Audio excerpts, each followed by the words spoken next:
Hello hi అందరికీ నమస్కారం అండి. ఈరోజైతే మన రెసిపీ బెల్లంతో రాగి పిండి బెల్లం కలిపి కేక్ అయితే తయారు చేశాను. చూడండి ఎంత స్మూత్గా ఉందో, చాలా టేస్ట్గా కూడా ఉందండి. చాలా బాగుంది. చాలా పర్ఫెక్ట్గా చేసుకుంటే ఈ రాగి పిండితో కేక్ చాలా పర్ఫెక్ట్గా వస్తుంది. మరి లేట్ చేయకుండా మన వీడియోలోకి వెళ్ళి ఈ కేక్ అనేది ఎలా తయారు చేశాను అనేది మీకు అయితే చెప్తాను. ముందుగా నేను ఒక కప్ తోటి చూడండి ఇలా కూరగిన్నెతోటి నేను రాగిపిండి అనేది కొలుచుకొని తీసుకున్నానండి. దీనికి చూడండి ఇలాగా ఒక కప్పు తోటి రాగిపిండి తీసుకున్నాను. అదే దీంతో పావు కప్పు అండి, నేను పావు కప్పు అయితే గోధుమ పిండి అయితే తీసుకున్నానండి. మీరు లెక్క ఏం వద్దు, ఒక 4-5 స్పూన్లు వేసుకున్నా సరే సరిపోద్దండి. గోధుమ పిండి జస్ట్ బైండింగ్ అనుకోవచ్చు. ఇప్పుడు ఇది మనం జల్లెల్లో వేసుకొని జల్లించుకుందాము. ఇందులోనే నేను ఒక 3/4 స్పూను బేకింగ్ పౌడర్ అండి, చూడండి ఒక 3/4 స్పూన్ ఉంటుంది బేకింగ్ పౌడర్ అనేది వేసుకున్నాను. అలాగే ఒక 1/4 టీ స్పూన్ వంట సోడా అనేది వేసుకున్నాను. ఇప్పుడు వీటిని బాగా జల్లించుకుందాము. ఎందుకంటే ఏమైనా గడ్డలు అయి ఉన్నా సరే మనకి పైన అయితే ఉండిపోతాయి. పిండి కూడా మంచి బాగా స్మూత్గానే తయారవుతుంది. ఇప్పుడు మనం పిండి అయితే తయారు చేసుకున్నాం కదా. ఇప్పుడు నేను 3 కోడిగుడ్లు అనేది తీసుకున్నానండి. ఇప్పుడు ఈ గుడ్లు నేను మిక్సీలోకి చెదగొట్టి తీసుకుందాము. గుడ్లు అనేది వేసుకుంటే మనకి పిండికి తగ్గ గుడ్లు అనేది వేసుకోవాలి. వేసుకుంటేనే మనకి కేకు టేస్ట్గా ఉంటుంది, అలాగే చాలా మెత్తగా కూడా ఉంటుంది. 3 గుడ్లు అయితే నేను వీటికి పిండికి అయితే తీసుకున్నాను. ఇప్పుడు ఇందులోనే నేను బెల్లం అండి, నేను దేనితో నేను రాగి పిండి తీసుకున్నాను దానికి 3/4 అండి. 3/4 నేను బెల్లం అయితే బాగా తురిమి అయితే తీసుకున్నాను. అలాగే మనం రాగి పిండి తీసుకున్న దానికి పావు వంతు అయితే నేను ఆయిల్ అయితే తీసుకున్నానండి. రిఫైండ్ ఆయిల్ తీసుకున్నాను.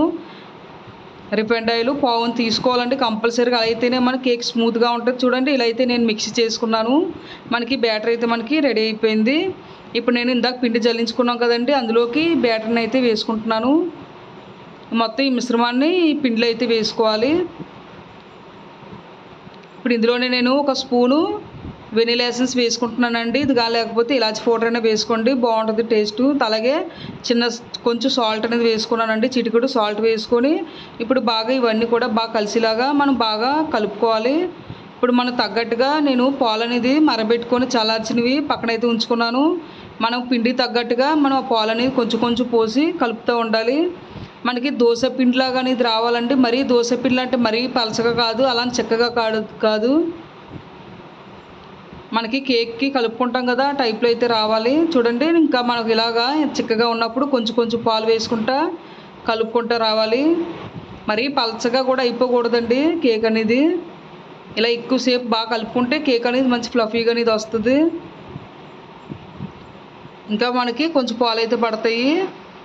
పడ్డ కొద్దీ కొంచెం కొంచెం పాలు వేసుకుంటా ఇలా కలుపుకుంటూ రావాలి. చూడండి నాకైతే ఇలా కలుపుకున్నాను. ఇంక ఇలా రావాలండి కేక్ అనేది, మిశ్రమం అనేది మనకి ఇలా స్పూన్తో తీస్తే చూడండి ఇలా రావాలి. మరి పల్స్గా కాకుండా చిక్కగా కాకుండా ఈ టైప్లో అయితే రావాలి.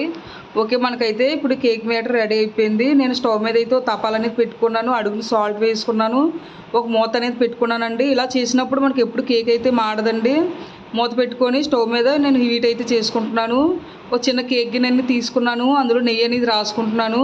ఇప్పుడు అందులోనే కొంచెం నేను గోధుమ పిండి అనేది చుట్టూ కూడా ఇలా జల్లుకున్నానండి. ఇలా అయితే మన కేక్ చాలా సింపుల్గా అనేది ఊడొచ్చేద్దండి.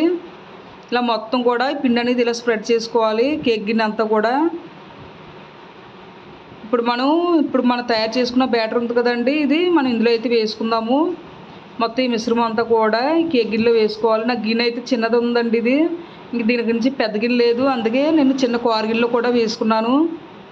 మీరు ఈ గిన్నెలోకైనా సరే సకానికే వేసుకోవాలి, కానీ నేను కొంచెం పై వరకు కూడా వేసుకున్నాను. ఇప్పుడు మనం ఇప్పుడు ఇందాక హీట్ చేసుకున్న దాంట్లో పెట్టుకోవాలి తపాల్లోని. ఇప్పుడు ఈ మిశ్రమం అయితే పెట్టేసుకుంటున్నాను. మూత కూడా దీని మీద మూత అనేది పెట్టేసుకొని ఫస్ట్ ఒక 5 మినిట్స్ మీడియం మంటలో ఉంచుకోవాలి. తర్వాత స్లిమ్ మంట అయితే పెట్టుకోవాలండి కంపల్సరిగా. మనకి ఒక అరగంట 30 గంట కంపల్సరిగా ఉడుకుతుందండి. స్లిమ్ మంటలోనే ఉడికించుకోండి. ఫస్ట్ 5 మినిట్స్ మీడియం మంట పెట్టుకొని తర్వాత స్లిమ్ మంటలో ఉడికించుకుంటే కేక్ చాలా పర్ఫెక్ట్గా వస్తుంది. చూడండి నాకు పైన టోపీలా కూడా వచ్చింది, ఉడికిందో లేదో చూద్దాం. ఇప్పుడు నాకు పైన అలా ఎందుకు వచ్చిందంటే మూత అనేది నేను బొమ్మలించకుండా మామూలుగా పెట్టడం వల్ల ప్లేట్కి అనేది అంటుకుపోయిందండి పొంగిన తర్వాత, అందుకే మనకు అలా వచ్చింది. చూడండి చాక్కి ఎక్కడ కూడా అంటుకోలేదు, పర్ఫెక్ట్గా మన కేక్ అయితే కుకింగ్ అయిపోయింది. ఇప్పుడు మనం దీన్ని అయితే నేను తీసేసుకొని బాగా చల్లారి పెట్టేసుకోవాలి. కేక్ అనేది చూడండి ఎంత సాఫ్ట్గా ఉందో. ఇప్పుడు ఇది బాగా చల్లారిపోయిన తర్వాతే దీన్ని అయితే మనం తీసుకోవాలి.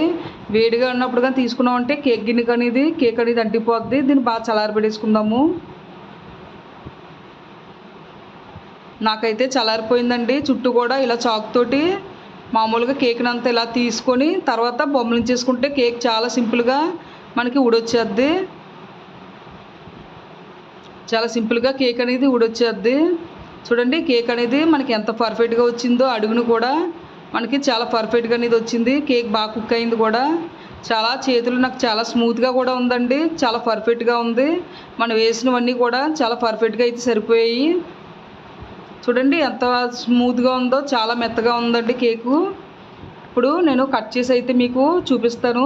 చూడండి నేను కోరగిల్లో పెట్టుకున్నాను కదండి, ఆ కేక్ కూడా మనకు కుక్ అయిపోయింది. మీకు చూపిస్తున్నాను చూడండి, భలే వచ్చింది కదండి చిన్న కేకు. పిల్లలకి ఇలా చేస్తే వాళ్ళకి చాలా ఇష్టంగా తింటారు కదండి, చాలా బాగుంటాయి కూడా. ఇలా పుట్టినరోజు వాటికి చేసి ఇచ్చినా సరే. ఇప్పుడు దీన్ని మనం కట్ చేసి చూసుకుందాము. చూడండి చాక్ అనేది ఎంత సింపుల్గా తెగుతుందో, చాలా స్మూత్గా ఉందండి కేక్ మాత్రం. చాలా మెత్తగా చాలా స్మూత్గా ఉంది కేకు. నీకైతే ముక్క అయితే తీసి చూపిస్తున్నానండి.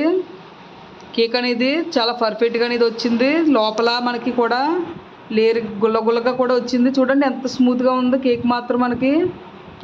చూడండి మనకి చాలా స్మూత్గా ఫ్లఫీగా కూడా ఉంది. కంపల్సరీగా ట్రై చేయండి. మీ పిల్లలకు కానీ బెల్లం కానీ ఇష్టం లేకపోతే దీన్ని మనం బెల్లం ప్లేస్లో పంచదార అయితే వేసుకోవచ్చు. చాలా బాగుందండి కేక్ అయితే మాత్రం కంపల్సరీగా మీకు నచ్చుతుంది.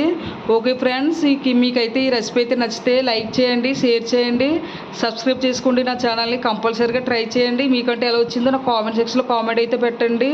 నేను చెప్పిన కొలతల ప్రకారం చేస్తే మీకు చాలా స్మూత్గా అనేది కేక్ అనేది వస్తుంది. Okay friends, bye.